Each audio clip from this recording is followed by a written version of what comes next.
Halo, aku pindah nih sekarang ke Dokter Furkon. Apa Halo, kabar, Dok? alhamdulillah Kak Citra. Posisi di mana sih, Dok? Saya itu di Jogja.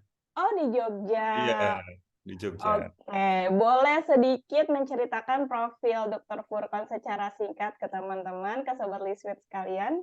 Halo teman-teman, nama saya Dr. Furkon, Satria Adi Pradana, spesialis jantung. Saya lulusan dari Universitas Gadjah Mada, baru lulus spesialis tahun 2021 ya. S1-nya juga dari Gadjah Mada, angkatan 2008. Sekarang usianya 33 tahun. Memang dari dulu suka olahraga ya, jadi memang cocok sekali dengan profesi sekarang ya. Jadi bisa sekalian memasyarakatkan olahraga, cocok lah sama Lisfit. Iya, betul banget. Pas banget nih, karena kita sama-sama satu misi. Ketemu orang Jogja, kata Mbak Nadia. Halo, Mbak Nadia. Mbak Nadia juga dari Jogja ternyata ya, sama-sama wong Jowo. Iya, orang Jogja. Oke, untuk Dokter Furkon silakan langsung ke materinya. Mau Ya, share screen langsung share nih Dokter screen ya. Furkon? Iya, silakan.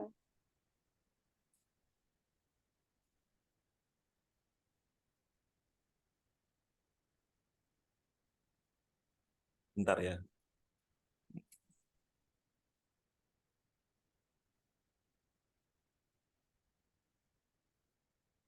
Salam kenal dari Bekasi.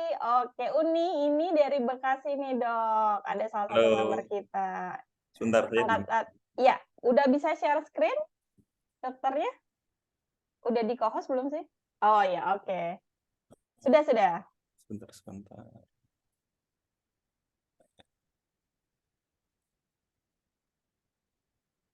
Bisa kelihatan nggak ya? Sudah, Dok, sudah keluar. Ya, ini kita bahas tentang resistance training ya. Jadi dalam etimologi olahraga, weight training atau latihan beban itu merupakan salah satu bagian dari resistance training ya. Jadi ada macam-macam olahraga angkat beban. Jadi kita kita di sini bahas tentang resistance training for cardiovascular health. Jadi kita kasih spoiler dulu, ini bagus ya. Jadi olahraga resistance training itu sangat baik untuk kesehatan jantung. Nah, apa itu resistance training? Nah, resisten itu artinya hambatan. Jadi ketika kita olahraga resistance training, itu suatu bentuk latihan yang didesain untuk melatih otot atau grup otot melawan resistensi dari luar. Jadi nggak cuma resistensi dari dalam otot kita sendiri, tapi kita melawan resistensi dari luar. Menurut ACSM itu American College of Sport Medicine, jadi kolegium dari kedokteran olahraga di Amerika. Jadi menurut ACSM dan AHA itu American Heart Association, diperlukan minimal 2 sesi latihan resistance training per minggu untuk kesehatan optimal. Jadi bisa 8-12 repetisi. Bisa dengan olahraga body weight, resistance bands, alat beban di gym, dan lain-lain. Jadi jangan dibayangkan resistance training itu harus di gym ya. Nggak harus, kita bisa lakukan di rumah. Sesimpel melakukan push up, melakukan squat, atau pull up, itu bisa sekali masuk dalam resistance training.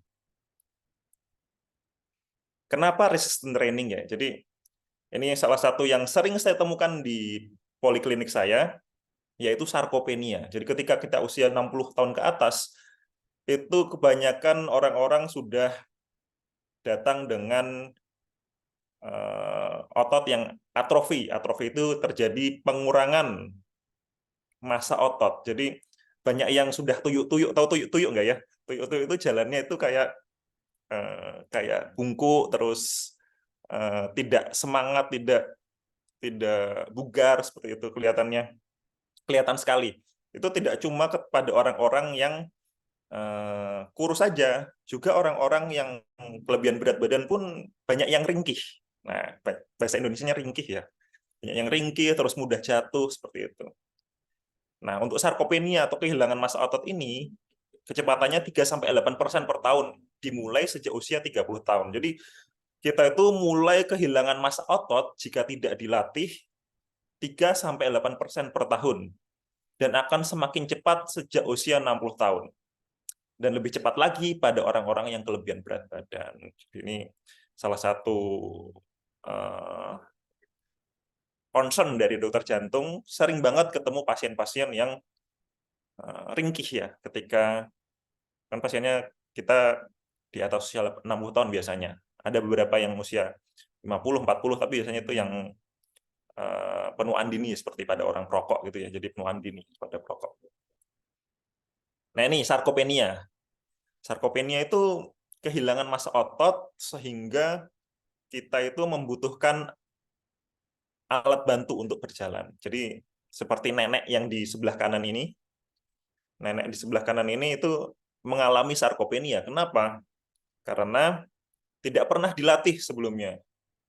Karena kita merasa otot itu ya wajar, orang tua di atas usia 60 tahun ringkih, mudah jatuh, tidak bisa mandiri, itu di mindset kita itu merasa wajar. Padahal itu tidak wajar sama sekali. Itu suatu kondisi patologis atau kondisi yang tidak sebaiknya terjadi seperti itu. Nah ini rasionalnya dari resistant training ya.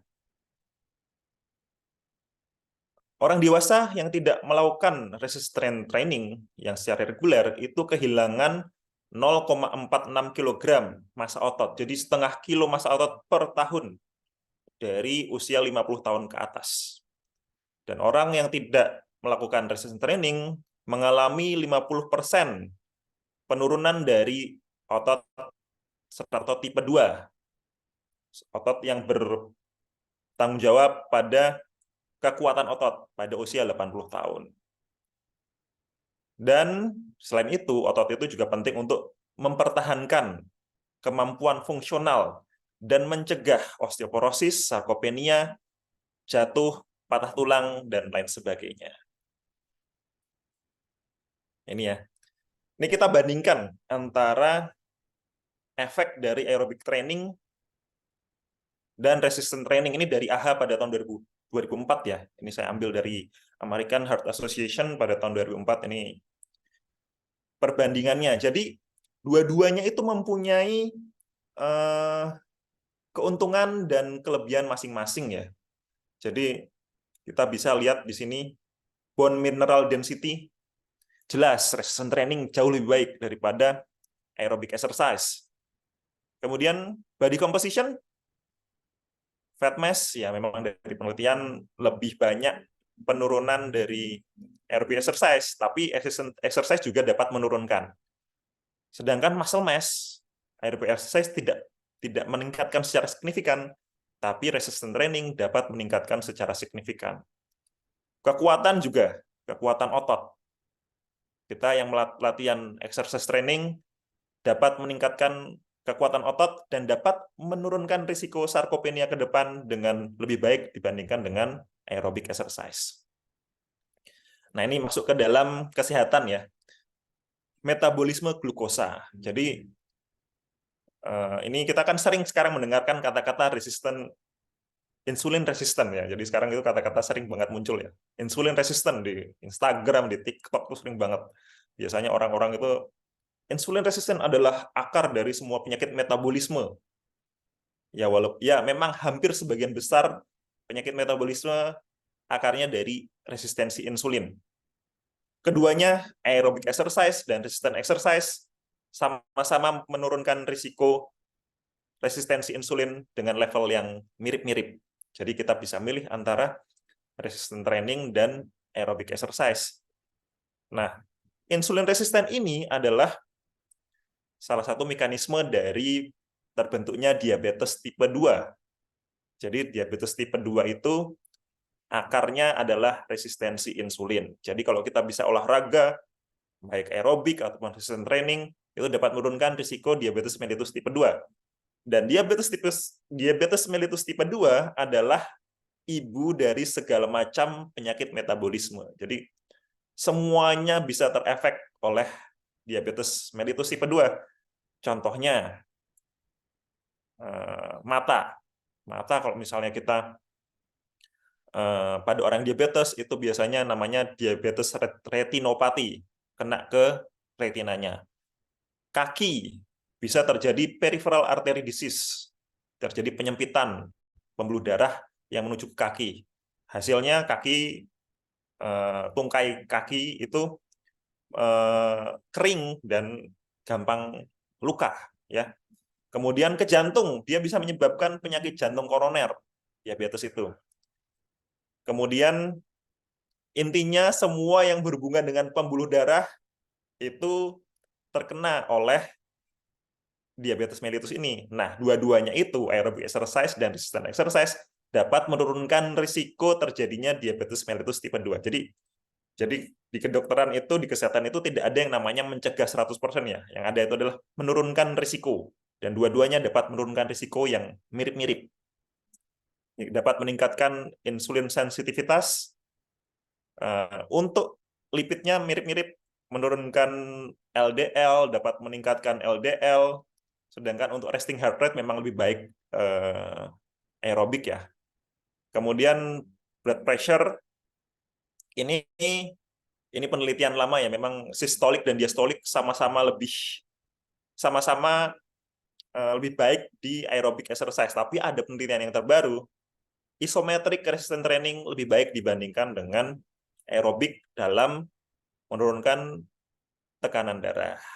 Nah, physical endurance memang endurance itu nggak bisa dikalahkan ya, aerobik itu nggak bisa dikalahkan oleh resistance training. Jadi kalau misalnya kita resistance training, endurance-nya memang tidak sebaik dari aerobic exercise. Jadi untuk meningkatkan VO2 max itu lebih baik menggunakan aerobic exercise dibandingkan dengan resistance training. Dan basal metabolisme lebih baik pada resistance training karena otot lebih besar, mesin untuk membakar lebih banyak. Nah, ini yang saya sebutkan penelitian baru ya. Ini tahun 2023. Jadi isometric resistance training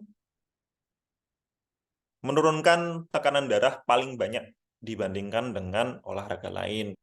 Isometric itu contohnya apa?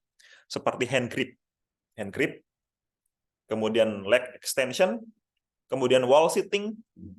Intinya kita tahan tanpa digerakkan. Kalau misalnya yang di wall sitting ya, wall sitting itu seperti squat tapi kita tahan. Itu dapat menurunkan tekanan darah yang lebih signifikan dibandingkan dengan olahraga yang lainnya. Ini cukup signifikan pada 15.827 partisipan. Nah, ini saya sering sekali membahas tentang Pak Luhut ya. Ini usia 75 tahun, beda sekali dengan pasien-pasien atau ya misalnya kakek kita atau nenek kita, beda banget. 75 tahun masih menjadi salah satu pemimpin, masih otaknya masih sangat tajam, Aku masih nggak menyangka loh dok, beliau 75 tahun, 75 badannya tahun. masih tegap, Betul bicaranya sekali. masih lantang, berjalannya pun masih tegas gitu ya. Masih tegas. Lihat Betul. ini apa, antebrachinya, lihat di lengan bawahnya itu. Kan cukup mempunyai muscle kan, pada Iya usia betul betul. 75 tahun, lengan atasnya pun mempunyai muscle. Ini efek dari resistance training ketika muda dan masih berlanjut sampai sekarang. Jadi dia metabolisme baik sekali dengan resistance training ya. Jadi say no to sarcopenia. Nah, bagaimana cara memulai resistance training menurut ACSM, American College of Sport Medicine? Jadi harus dijawab pertanyaan ini dulu. Apakah mempunyai kondisi terkait jantung, termasuk darah tinggi? Kemudian, apakah merasa nyeri dada saat beraktivitas? Kemudian, dalam sebulan terakhir, apakah merasa nyeri dada saat tidak beraktivitas? Kemudian, pernah kehilangan keseimbangan karena pusing berputar atau pernah pingsan? Kemudian ada pertanyaan lagi, apakah punya masalah tulang dan sendi yang lebih buruk dengan aktivitas fisik? Jika ada jawaban iya, dan jika lebih dari usia 40 tahun, dan jika hidup tidak aktif sedentary, konsul dulu ke dokter jika ingin memulai latihan. Jadi jangan langsung ujuk-ujuk olahraga ya. Jadi harus dijawab dulu pertanyaan ini, 5 pertanyaan ini. Jadi apakah mempunyai kondisi terkait jantung, bisa tensi tinggi atau nyeri dada, kemudian apakah merasa nyeri dada tanpa aktivitas, apakah ada kehilangan keseimbangan karena pusing berputar, apakah pernah pingsan, dan apakah mempunyai masalah tulang dan sendi. yang lebih buruk dengan aktivitas. Nah, kemudian bagaimana latihan beban yang baik menurut ACSM? Resistance training ini kita bisa lakukan progressive load. Jadi kita start low. Jadi kita start dengan beban yang paling rendah yang bisa kita angkat. Kemudian penambahan beban sedikit demi sedikit sampai tercapai specific goal, yaitu 1 RM. Pasti sering mendengar ini ya, 1 RM. Repetition maximum. Beban maksimum yang bisa diangkat dengan repetisi. Contohnya pada deadlift ya. Jadi itu 1 RM pada deadlift. Jadi ada 4 metode. Muscular strength, muscular power, muscular hypertrophy, dan muscular endurance. Muscular endurance ini nanti mirip-mirip sama aerobik atau kardio. Ini contohnya muscular strength ya. Muscular strength adalah kemampuan otot atau grup dari otot untuk melakukan gaya eksternal. Kita bisa mulai dengan 60-70% dari satu repetition maksimum untuk pemula dan intermediate, dan untuk yang sudah berpengalaman 80-100% dari repetition maksimum. Volumenya 1-3 set, 8-12 repetisi untuk pemula dan intermediate, 2-6 set dari 1-8 repetisi untuk yang advance. Kemudian ada istirahatnya 2-3 menit untuk higher intense exercise yang menggunakan beban yang lebih berat, dan 1-2 menit jika menggunakan lower intense exercise dengan beban yang ringan. Ini strength ya. Kemudian ada power. Apa sih beda power sama strength? Power adalah strength pada suatu time period. Jadi pada suatu waktu. Power itu adalah kekuatan otot pada suatu waktu. Jadi kekuatan otot itu, power otot itu peningkatannya bisa menggunakan light load 0-60% 1 RM, 3-6 repetisi. Jadi 30-60% dari 1 RM untuk upper body, dan 0-60% 1 RM untuk lower body exercise. Volumenya 1-3 set, 3-6 repetisi per exercise, dengan istirahat 2-3 menit untuk yang beban berat, dan 1-2 menit beban ringan. Ini untuk hipertrofi, ini mungkin ibu-ibu tidak mau ya jadi hipertrofi ya, karena memang tidak semua orang yang melakukan resistance training itu harus ototnya besar. Jadi ingat, yang paling penting adalah mencegah sarkopenia. Bisa dilakukan dengan hipertrofi. Jadi orang yang hipertrofi ototnya mempunyai risiko lebih kecil untuk terjadi sarkopenia di masa tua. Tapi itu tidak harus terjadi hipertrofi yang besar sekali ya ototnya. Bisa juga yang penting tone. Nah, ini loadnya 70-85% 1 RM untuk pemula dan intermediate, dan 70-100% untuk yang sudah berpengalaman. Volumenya 1-3 set, 8-12 repetisi untuk yang pemula dan intermediate, 3-6 set, 1-12 repetisi untuk yang advance. Resting periodnya 2-3 menit untuk higher intense exercise, kayak tadi ya, 1-2 menit untuk yang beban ringan. Nah, ini muscular endurance. Jadi kayak tadi ya, aerobik itu endurance-nya pasti lebih baik dibandingkan dengan yang resistance training. Tapi kita bisa melakukan meningkatkan endurance dari otot dengan load yang ringan, tapi repetisinya dinaikkan. Jadi bisa 10-25 repetisi, 2-4 set. Ini untuk meningkatkan endurance dari otot.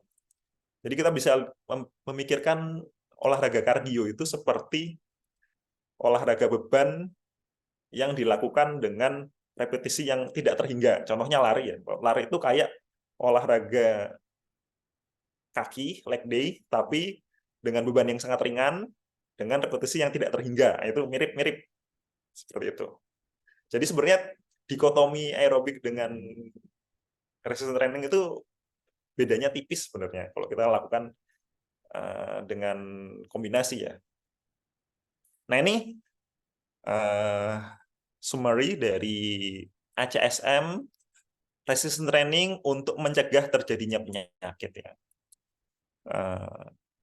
Modenya bisa angkat beban, bisa dengan barbell, bisa dengan elastic band, bisa dengan body weight training. Latihannya 8-10 exercise yang bisa meliputi otot-otot besar seperti chest, shoulder, arms, back, abdomen, thigh, lower leg. Kemudian intensitasnya bebannya 30-40% 1 RM cukup ya. Untuk upper body dan 50-60% untuk lower body. Kemudian durasinya 8-10 exercise, single set nggak masalah, 20 menit nggak masalah, 2 kali per minggu nggak masalah minimal. Jadi nggak harus setiap hari. Dan harus hati-hati kepada orang-orang yang tensinya sistoliknya di atas 160 dan diastoliknya di atas 100. Jadi ini harus ditensi dulu kalau bisa, apalagi yang usianya sudah di atas 40 tahun, tensi dulu, kita harus tahu tensi kita berapa. Kalau misalnya tensinya masih tinggi, jangan dilakukan karena olahraga resistance training ini dapat meningkatkan tekanan darah secara akut. Akut itu dalam waktu singkat ya. Jadi dia dapat meningkatkan tekanan darah secara akut. Misalnya tekanan darahnya sudah 160, nanti ketika angkat beban bisa 180, bisa 190, bisa 200. Dan itu meningkatkan risiko stroke dan serangan jantung. Jadi harus hati-hati. Jangan sampai kita olahraga untuk sehat, malah terjadi penyakit yang tidak diinginkan. Seperti itu. Jadi pilih resistance atau aerobic training. Ya, lakukan dua-duanya ya. Jadi saran saya dilakukan aerobic training minimal 150 menit dalam seminggu, dan resistance training minimal banget 2 kali per minggu, minimal 20 menit ya resistance training itu. Jika terpaksa banget harus pilih salah satu, ya pilih yang disukai. Karena yang disukai itu pasti lebih bikin konsisten daripada yang tidak disukai. Kalau nggak suka lari, yojo dipaksa. Jalan wae misalnya, nggak masalah. Tapi memang bakal kehilangan benefit dari dunia yang berbeda ya. Misalnya lari itu bisa meningkatkan VO2 max, sementara jalan nggak bisa meningkatkan VO2 max. Endurance nggak bisa jalan. Kemudian angkat beban sangat minimal terhadap VO2 max. Jadi kalau misalnya kita mau meningkatkan VO2 max atau endurance, ya kita harus meningkatkan intensitasnya dari olahraga aerobik. Contohnya lari atau renang atau sepeda, bisa dipilih yang disukai. Itu ya. Oke, dari saya itu saja. Jika ada yang mau bertanya. Oke, wah terima kasih dokter untuk penjelasannya. Jadi teman-teman sebenarnya tidak ada yang lebih baik ya, seringkali tuh, banyak yang nanya kayak gitu, Dok. Mana Iya, sih yang lebih baik antara kardio sama angkat beban gitu? Kadang-kadang kan kalau ibu-ibu ya, Dok, ya, perempuan kan, lebih sukanya ke kardio. Karena kenapa? Kardio nggak membosankan, gerakannya, dinamis gitu ya, Dok, ya. Mereka bisa zumba, mereka bisa, aerobik dan sebagainya. Kalau yang namanya angkat beban, pertama mungkin pemula nganggapnya, angkat beban, nanti aku menjadi berotot dong. Padahal nggak semudah itu ya, Dok, ya. begitu, sulit. Sulit Sulit. banget. Kedua, mungkin belum familiar tentang, progressive overload gitu dan, Iya. belum familiar tentang bisa memulai dari beban yang paling ringan gitu. Jadi teman-teman sebenarnya bukan mana yang lebih baik ya antara si resistance training sama, kardio gitu. Karena dua-duanya ada fungsi dan manfaat sendiri untuk tubuh kita, terutama untuk kesehatan jantung ya, Dok. Karena sebenarnya dua-duanya sama-sama menguntungkan sih ya, Dok, ya? Betul, sama-sama menurunkan tekanan darah. Nah, Jadi lebih betul. konsisten. Betul. Ini menarik juga, Dok, karena ada pertanyaan juga nih tentang, tensi ya, Dok, ya. Ya. Berhubungan tentang tekanan darah, ini dari Mbak Nadia. Saya punya hipertensi nih, Dok. Minum nifedipin rutin dan lutut kiri sakit. Kalau kondisi tersebut, apa perlu tensi dulu sebelum dan sesudah latihan? Oh iya. Sebaiknya iya kalau punya hipertensi, tensi dulu sebelum latihan. Karena kalau misalnya tekanan darahnya udah di atas 160, ya mungkin bisa berbahaya ya. Jadi saya tidak bilang pasti berbahaya. Jadi meningkatkan risiko terjadinya hal-hal yang tidak diinginkan karena tensi tinggi itu kan karena memang seperti yang saya bilang tadi, olahraga yang intensitasnya tinggi itu kemungkinan besar bisa meningkatkan tekanan darah. Yaitu hampir pastilah tekanan darahnya pasti meningkat. Jadi ya nanti kalau misalnya ada threshold, misalnya threshold stroke-nya tekanan darah 200, nah, kalau misalnya udah kelebihan dari situ bisa mohon maaf bisa terjadi stroke misalnya atau tekanan apa namanya serangan jantung. Jadi tekanan darah yang meningkat secara akut itu artinya tajam ya, bukan parah ya.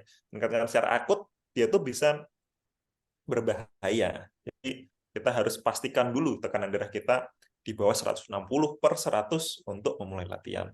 Nah, kalau untuk lutut kiri sakit, ya nyeri itu bisa meningkatkan tekanan darah ya. Nah, kalau misalnya lutut sakit ya pilih olahraga yang lutut friendly ya, contohnya apa renang atau sepeda yang tidak memberikan beban terhadap kaki, terhadap lutut. Tapi ada penelitiannya menunjukkan bahwa orang yang lari itu risiko orang yang lari yang fun ya, fun run ya. Jadi orang yang amatir lari, bukan orang yang larinya berat gitu. Orang yang fun run itu risiko OA, osteoartritis itu lebih rendah dibandingkan dengan orang yang pelari berat dan orang yang sedentary lifestyle. Jadi paling Oh, bagus adalah yang pelari yang biasa-biasa aja gitu ya, Dok, ya? biasa-biasa aja. Kemudian baru pelari yang berat, baru kemudian orang yang sedentary lifestyle. Orang sedentary lifestyle risiko OA-nya paling besar dibandingkan dengan yang tidak Oh, bergerak. kenapa tuh, Dok, bisa kayak gitu, Dok? Karena pada orang yang pelari itu biasanya dia penyangga ya, jadi struktur penyangga di sekitar lututnya itu juga bagus. Jadi otot-otot, ligamen-ligamen, kemudian dia dapat meningkatkan produksi dari cairan pelumas lutut dan lain sebagainya. Jadi lebih baik. Dan rata-rata pelari yang fun run itu berat badan itu lebih nggak berat dibandingkan dengan sedentary lifestyle ya. Jadi Oh iya, seperti itu. betul-betul. Jadi beban Terus tubuhnya selanjutnya, tidak terlalu berat gitu ya, Dok, ya? hmm, Oke. Ini menyangkut pertanyaan Nadia nih, Coach. Jadi kalau misalkan yang memang dia hipertensi atau seringkali tekanan darahnya di atas 160/100, baiknya terus olahraganya apa, Dok? Selain renang gitu misalkan. Renang kan mungkin kita perlu effort dulu ya ke hmm. kolamnya. Nah, kira-kira, apa namanya, olahraga yang hipertensi friendly hipertensi friendly, itu apa, Dok, kira-kira, Dok? Ya kalau misalnya cuma ada satu olahraga yang direkomendasikan ya, saya merekomendasikan jalan kaki lah. Itu paling Oh, friendly. gitu. Jadi jalan kaki itu olahraga loh, jangan dikira bukan olahraga. Jalan kaki minimal 30 menit per hari aja. Itu dapat menurunkan risiko kematian. Jadi udah ada penelitiannya. Jadi saya sering mengangkat di video-video saya itu eh, jalan kaki. Kalau misalnya cuma ada satu olahraga yang direkomendasikan ya, direkomendasikan jalan kaki aja. Apalagi kalau Paling misalnya mudah ya?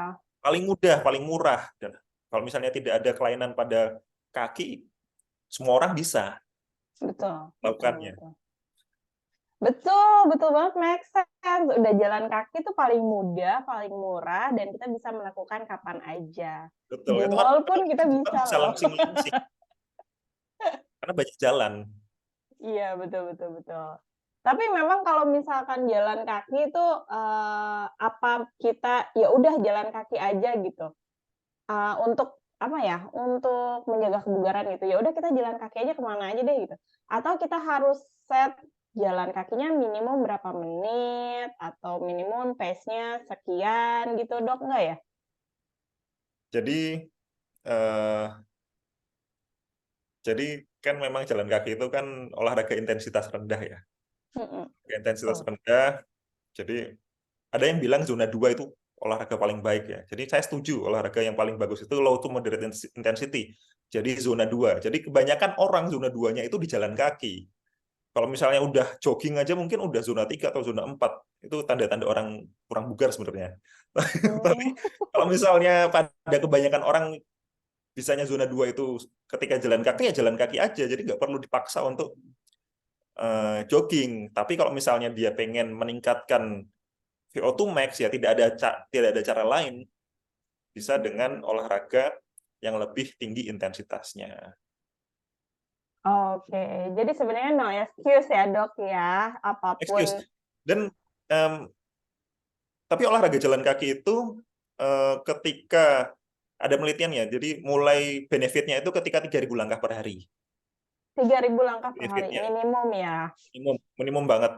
Tapi peningkatan 1.000 langkah per hari sampai tidak terhingga itu terjadi penurunan risiko kematian. Jadi ketika kita meningkatkan misalnya 10.000 langkah, 15.000 langkah itu jauh lebih baik dibandingkan dengan cuma jalan kaki 3.000 langkah, apalagi yang tidak jalan kaki sama sekali. Jadi saya sangat menyarankan punya step counter ya. Jadi Iya iya betul betul. kita tahu sehari langkah jalan berapa. Ini saya sehari 10.000 langkah udah tadi. Dan juga kita jadi semakin terpacu ya, karena kita udah tahu langkah kita perharinya rata-rata average berapa gitu. Dan Betul. kalau misalkan kita bisa set goals-nya, oke, aku goals-nya hari ini berapa ribu langkah gitu. Jadi kita bisa makin terpacu untuk memperbanyak langkah perharinya. Jadi nggak Ya, ada excuses lagi kalau aduh olahraga tuh susah, harus ke tempat olahraga, harus ke sasana olahraga. Di rumah juga bisa jalan kaki pun oke, karena itu direkomendasikan banget ya sama dokter Purkon nih gitu. Bahkan iya. sama dokter-dokter yang lain penelitiannya sudah banyak yang menyebutkan kalau olahraga paling direkomendasikan gitu. Olahraga jalan kaki paling direkomendasikan. Yang penting Iya. konsisten aja dulu gitu ya dok ya. Saya juga membelikan orang tua saya ini apa step counter. Jadi apa bukan step counter ya. Jadi belikan smartwatch ya. Jadi supaya ketahuan bisa dimonitor. Iya, betul betul. Saya langkah berapa langkah sehari sih. Jadi saya juga penasaran. Kalau misalnya kurang dari 3.000 ya saya minta lebih banyak lagi gitu. Iya. Berarti masih terlalu banyak duduk gitu misalnya. Oke deh, terima kasih ya Mbak Nadia untuk pertanyaannya. Kita lanjut yuk ke pertanyaan dari Mbak Tania. Selamat malam Mbak Tania. Aku bacakan pertanyaannya. Malam dok, olahraga angkat beban aman nggak ya dimulai di usia lanjut? Ibu mertuaku usia 69 tahun. Ada keluhan debar jantung kencang, tapi cek ke dokter jantung hasilnya normal, tidak ada kelainan apapun. Tensi juga bagus, jadi sepertinya kondisi psikis pikiran gitu ya memicu debar jantung kencang. Beliau ingin olahraga tapi nggak paham baiknya olahraga apa. Makasih dokter. Ya, ya. Silakan dok. Yang saya Coba. bilang tadi, yang paling rekomendasikan untuk orang tua usia 69 tahun, ya jalan kaki aja. Apalagi tidak ada riwayat olahraga, ya, ya jalan aja. Mulai jalan. Jadi coba dimulai dengan jalan pagi-pagi misalnya ya, 30 menit misalnya. Jadi nanti semakin lama ada progres, ya naik. Misalnya jadi 45 menit per hari, Betul satu jam per betul. hari, sambil dinikmati lah. Jadi olahraga yang tidak terasa olahraga. Jadi itu yang penting ada benefit dari kardiovaskularnya. Selain itu juga kalau misalnya yang mudah lagi adalah hand grip ya. Seperti yang tadi, hand grip itu dapat menurunkan tekanan darah. Oh iya iya betul betul. Betul juga ya. Kita nggak usah kemana-mana, duduk aja gitu ya sambil gini gitu ya. Iya, itu juga salah satu resistance training ya. Jadi bisa dengan mudah kita olahraga. Tapi ya jalan kakinya tadi jangan lupa. Betul betul. Itu masukan juga ya buat teman-teman yang misalkan lagi sekarang tuh kan lagi musim-musimnya sakit tuh ya karena polusi lagi kurang baik ya. Mungkin kalau di Jogja polusi masih baik ya dok ya. Ya masih kuning lah. Iya, kebetulan kalau di sini daerah Tangerang dan sekitarnya, Jakarta dan sekitarnya polusi masih agak kurang baik. Jadi kalau misalkan yang masih merasa kurang sehat, lagi sakit gitu ya, hand grip bisa jadi salah satu ini ya, dok ya, Ya, salah satu apa ya. namanya olahraga gitu yang Salah satu opsi untuk olahraga. ya salah satu opsi yang nggak repot gitu. Oke deh, terima kasih Mbak Tania ya untuk pertanyaannya. Jadi tetap ya jalan kaki adalah yang utama yang direkomendasikan. Yuk Ya. kita lanjut ke pertanyaan Mbak Mia ya. Dok, nyeri tulang dan sendi itu gimana sih ciri-cirinya? Kalau muncul kram atau kesemutan karena kelamaan dalam satu posisi, masuk ke kategori yang harus diwaspadai nggak? Kalau kram atau kesemutannya yang kayak gimana, Dok? Dari durasinya atau gimana ya? Makasih, Dok. Ya, kalau nyeri tulang dan sendi, nyeri tulang itu biasanya tulangnya yang kalau dipegang sakit ya. Kalau nyeri sendi itu ketika dia sendinya kayak kayak lutut itu misalnya kalau kita berdiri itu ketika ada impact itu nyeri ya itu nyeri dari sendi. Kalau misalnya kram atau kesemutan, kram itu biasanya penyebabnya macam-macam ya. Kram itu salah satu penyebabnya kekurangan cairan misalnya atau kekurangan elektrolit. Dan kram itu beda sama kesemutan ya. Kesemutan itu penyebabnya bisa dari saraf, bisa dari pembuluh darah. Jadi ketika orang terlalu lama duduk misalnya, kemudian aliran darahnya tidak lancar ke bagian ujung, itu dapat menyebabkan kesemutan karena aliran darahnya tidak lancar. Contohnya lain, ya misalnya ada masalah di saraf ya, masalah di saraf itu juga dapat menyebabkan rasa kesemutan. Tapi pada orang normal, kesemutan itu mungkin sekali terjadi kalau misalnya kita salah posisi ya, atau ketika kita terlalu lama menekuk sehingga aliran darah tidak banyak ke ujung, nah itu dapat menyebabkan kram.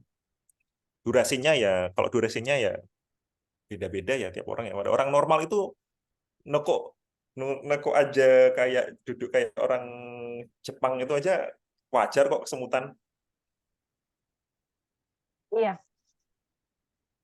betul-betul. Kalau misalkan kita duduk bersila juga ya Ya, bisa lama-lama. wajar itu karena aliran darahnya nggak lancar. Untuk kayak gitu kalau misalnya misalnya pas Jumatan itu juga kadang-kadang kalau lama bersila ya kita diselonjorin supaya aliran darahnya lancar. Nah, Oke, ya jadi kalau misalnya diwaspadai itu kalau misalnya ada muncul gejala-gejala mhm. misalnya rambut kaki rontok atau jadi Oh. kering, itu mungkin alirannya darah tidak lancar karena ada penyempitan dari pembuluh darah. Bisa karena diabetes, ya paling banyak ya. Mmm. Kalau Jadi itu kram lebih sama kesemutan itu bukan ini ya, bukan ciri-ciri nyeri tulang ataupun sendi ya, Dok, ya? Itu lebih ke bukan syaraf ya? ya lebih ke saraf dan pembuluh darah. Lebih ke syaraf dan pembuluh darah. Oke, terima kasih Mbak Mia pertanyaannya ya. Ini satu hal yang bikin kita jadi tahu juga ya, bahwa, ada bedanya nih, ciri-ciri tulang dan sendi nyeri itu bukan kram dan kesemutan, karena kram dan kesemutan itu lebih ke syaraf atau tidak lancarnya pembuluh darah gitu ya. Oke, kita lanjut ke Mbak Lintang. Selamat malam Mbak Lintang. Dok, izin tanya, olahraga apa yang baik untuk pasien dengan hipertensi masih di usia produktif? Ini jangan-jangan jalan kaki lagi nih, Dok. Rekomendasinya Kalau ya. usia produktif ya, ya kita ya yang tadi. Kalau misalnya tergantung hipertensinya berapa ya. Kalau misalnya hipertensinya orang sudah hipertensi itu ketika tekanan darahnya di atas 130, udah hipertensi ya. 130 ke atas itu udah hipertensi. Jadi kalau misalnya masih 130 sampai 160 tensinya, ya yang tadi itu, lari boleh, jogging boleh, angkat beban boleh. Kemudian wall sit bagus banget untuk menurunkan tekanan darah. Hand grip bagus Wasit, banget untuk oke. menurunkan tekanan darah. Kemudian kayak leg extension juga bagus banget untuk menurunkan tekanan darah. Jadi tergantung hipertensinya berapa. Kalau hipertensinya di atas 160 ya perlu diturunkan dulu dengan obat. Baru bisa olahraga. Nanti kalau misalnya olahraganya udah teratur, tekanan darahnya rata-rata udah baik, kita bisa tapering off obatnya gitu loh. Jadi memang olahraga itu bisa menurunkan tekanan darah banget. Oke, jadi itu ya, kalau misalkan dicek dulu hipertensinya berapa di tensinya ya, dan memang olahraga yang terbaik ya itu salah satunya hand grip dan jalan kaki, ya itu pokoknya paling mudah, paling gampang, paling murah deh ya, Mbak Lintang. Oke, terima kasih pertanyaannya ya. Kita lanjut yuk. Wah, menarik banget nih pada nanya, Mbak. Oh, ada Uni.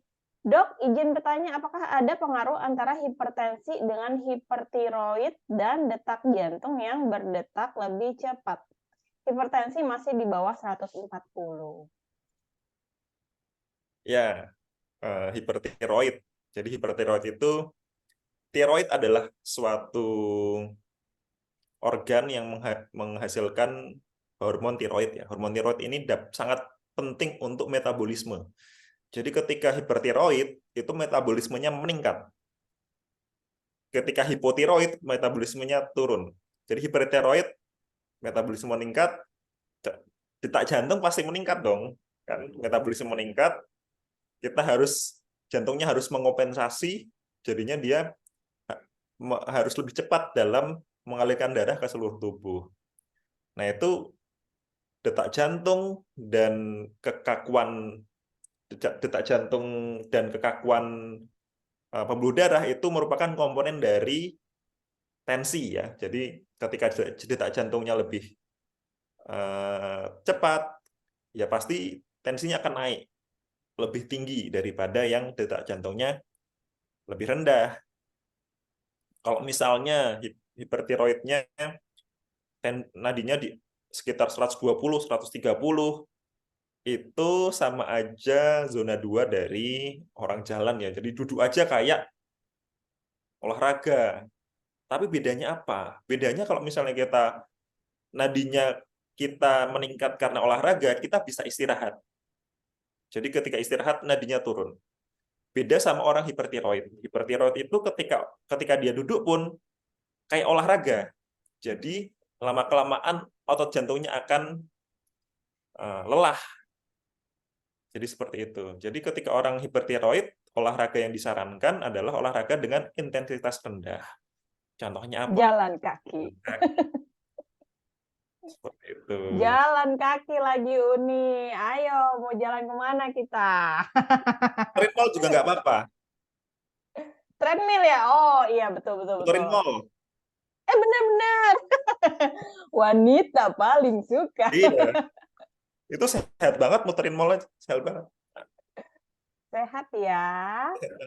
Pokoknya jalan-jalan dimanapun, asalkan kalau misalkan di mall boleh kok langsung set gitu ya ininya, step Ya, counternya gitu. Siapa tahu betul. bisa lebih dari 3.000 kan muterin PIM 1, Iya. PIM 2, PIM 3 gitu teman-teman ya, yang ada di Jakarta atau mall, teman-teman yang ada di kota masing-masing, siapa tahu udah 3.000.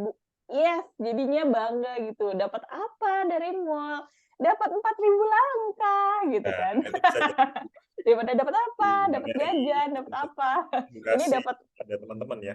iya betul. Tawaf di mall ya, Uni. Oke deh, yuk kita lanjut makasih ya Uni pertanyaannya ya. Kita lanjut ya ke Mbak Astri. Wah, seru banget nih banyak yang bertanya. Seneng nih aku nih kalau banyak yang curious gitu ya sama topik yang lagi kita bahas.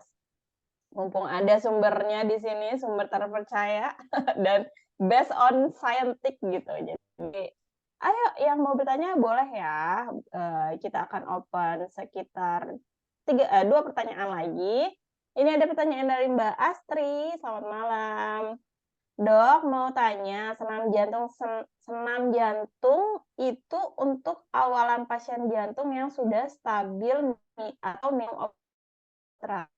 Saran untuk tahap-tahapnya bagaimana ya, Dok? Kan ada sesi-sesinya. Ya, sejujurnya saya tuh nggak familiar ya dengan senam jantung ya. Senam jantung tuh maksudnya apa sih, Dok? Nggak tahu. Mungkin senam yang ya kayak aerobik aja ya mungkin. Jadi semua olahraga kardio itu baik untuk jantung. Jadi olahraga resisten training juga baik ya. Tapi memang dari katanya kardio itu kan jantung ya. Jadi ketika olahraga apapun yang dapat meningkatkan tekanan heart rate eh, secara apa namanya secara teratur dan konstan itu baik sekali untuk jantung ya. Jadi misalnya makanya orang jalan kaki atau lari itu kan sangat ritmis ya. Jadi itu bagus untuk kesehatan jantung kita. Tahap-tahapannya, saya mohon maaf saya nggak paham tentang senam jantung ya karena mungkin itu sangat segmented ya. Tapi sarannya semua olahraga itu ada di jantung ya, di Perhimpunan Dokter Jantung itu ada frase start low, go slow. Jadi awalan itu harus low, rendah, go slow. Jadi naiknya perlahan kayak progressive overload itu. Jadi jangan kita tiba-tiba langsung dengan intensitas tinggi. Karena menurut penelitian, orang yang olahraga apapun itu dengan intensitas tinggi, risiko serangan jantungnya itu 50 kali lipat lebih tinggi dibandingkan dengan orang yang sudah terlatih untuk olahraga intensitas tinggi. Jadi sarannya ya start low, go slow. Jadi perlahan, apalagi kalau misalnya kliennya adalah orang tua di atas 40 tahun, ya harus diawali dengan intensitas yang paling rendah dulu, disuruh sabar, nanti naiknya perlahan. Harus perlahan, supaya yang pertama nggak kapok, ya. Kalau kita langsung intensitas tinggi, besoknya DOMS, kapok pasti. Iya, iya, betul, betul, betul, betul. Pasti kapok. Nah, kalau misalnya kita kayak dari awal, ya kayak jalan dulu, atau misalnya kita jogging dulu, besoknya pasti nggak kapok. Pasti malah keluar endorfin yang diinginkan oleh olahragawan itu keluar dulu. Jadi kita malah ketagihan untuk olahraga. Sarannya seperti itu. Jadi jangan dengan intensitas tinggi. Intensitasnya dari mana? Dari heart rate paling gampang. Paling gampang dari 200 kurangi usia. Itu paling gampang ya. Walaupun itu sudah outdated, walaupun udah jadul, tapi itu paling gampang. Jadi nggak perlu ngitung-ngitung yang sulit-sulit. Jadi 220 kurangi usia itu heart rate maksimal. Kita jaga heart rate kita di zona 2. Jadi itu low to moderate intensity. Zona 2 itu 60 sampai 70% dari heart rate maksimal. Misalnya usia 20 tahun. Jadi yang gampang ya. 220 kurangi 20 kan 200. 60 sampai 70 itu antara nadi 120 sampai 140 dalam semenit. Jadi itu zona yang aman untuk olahraga. Kalau zona amannya ketika pemula itu misalnya jalan itu udah mencapai 120 sampai 140 ya jalan aja. Kalau misalnya ada orang yang misalnya saya lari pace rendah itu zona 2 bisa. Jadi 120 sampai 140 itu udah bisa lari gitu loh. Jadi beda-beda. Tergantung orangnya udah terlatih atau enggak. Seperti itu. Oke, itu kata-kata start low, go slow itu harus dinoted ya. Ya, Karena memang kayaknya semua olahraga, termasuk strength training juga sepertinya kan, strength training tuh kayaknya kan membosankan, repetisinya terus-terusan gitu ya, ya. Tapi kan asal kita konsisten, kita bisa sampai kita bisa melakukan progressive overload gitu. Jadi betul. prosesnya memang melewati proses yang membosankan ya. Ya. Kalau Konsistensi adalah kunci ya. iya, betul, betul, konsistensi adalah kunci. Jadi itu dia kata, Dokter Furkon juga, start low, go slow. Jadi memang kalau misalkan kita belum terbiasa untuk melakukan olahraga yang high intensity, olahraga yang macam-macam, ya start dari yang paling mudah, yang paling bisa kita lakukan gitu ya. Dan tidak merepotkan, apa namanya, tidak merepotkan kita lah gitu ya, senyamannya kita. Seperti Ya, tadi jalan kaki gitu kan, jalan kaki nggak repot ya, jalan kaki aja keliling komplek gitu pagi-pagi, betul. sambil nyapa tetangga gitu kan, itu endorfinnya bisa keluar juga tuh ya. Oke deh, terima Jalan kaki kasih itu ya. leg training juga loh, jangan lupa. Kenapa, Dok? Jalan kaki itu juga leg training. Betul, betul. Like training juga, jadi Kalau misalkan kalian jalan kaki pagi-pagi mau update status, jangan lupa leg day. My leg day today is finished gitu. 4.000 langkah. Kan keren tuh ya. Oke, kita lanjut ya. Pertanyaan terakhir dari Mbak Alda. Selamat malam Mbak Alda.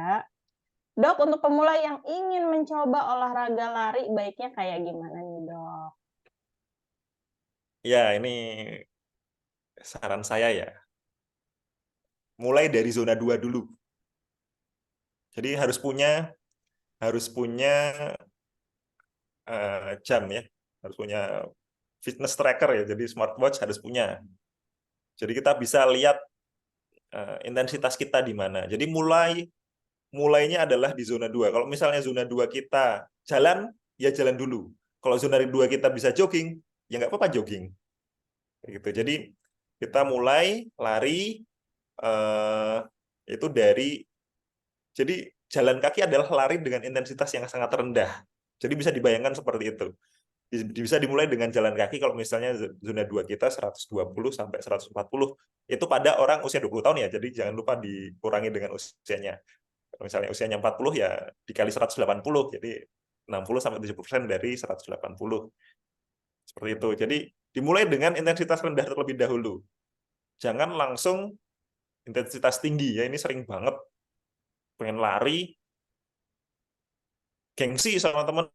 Jadi temanku kok pace-nya 5 misalnya, pace-nya udah 5, wah ternyata dia udah lari selama 3 tahun, ya wajar aja pace-nya 5. Kalau kita pace-nya 10, ya 10 aja nggak masalah.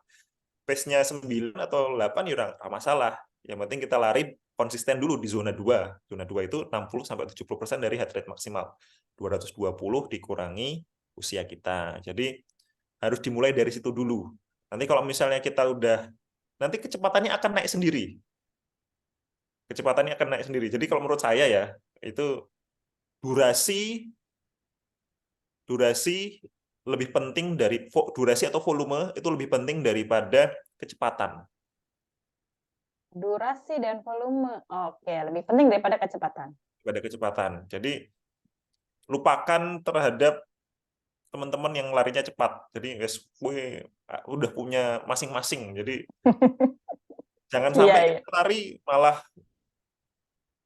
rate-nya cepat banget, malah bikin ya kayak ada misalnya kita sering dengar orang yang lari maraton tiba-tiba pingsan.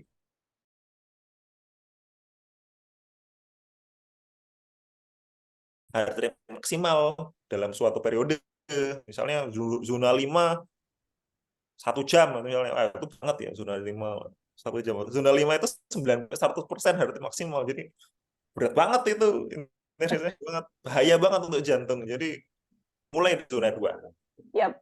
Dan ada juga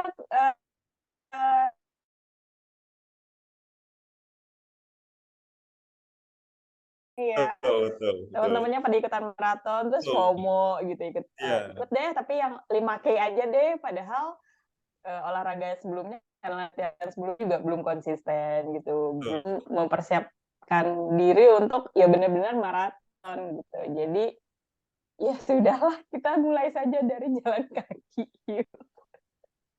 Oke deh. Terima kasih ya pertanyaannya Mbak Alda. Wah, banyak banget pertanyaannya malam hari ini. Tapi kalau misal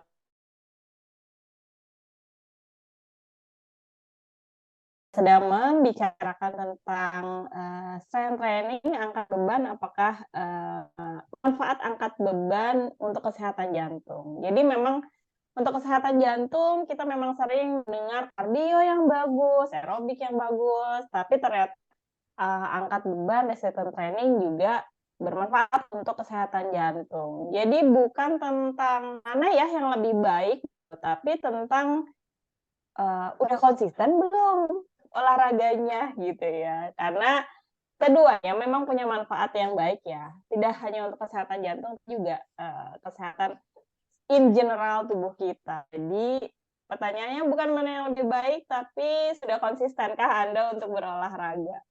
Start slow, go slow, kalau kata Dokter Furqan ya. Jadi no excuse lagi kalau misalkan mau olahraga. Aduh, aku belum bisa nih angkat beban, aku belum berani nih. nggak apa-apa, jalan kaki aja dulu pagi-pagi deh yuk, gitu kan. Boleh dari beban 1 kilo, boleh. Ya, boleh ya dok. Nah, itu Iya. Squat tanpa beban pun nggak masalah. Squat itu berat. iya, betul. Dan 1 kilo juga kalau repetisinya 12 dan kita belum terbiasa, berat juga loh guys. Iya, betul. Oke deh, terima banyak untuk materinya dan juga untuk penjelasannya Dr. Furqon. Wah, seru banget dan kita jadi banyak membuka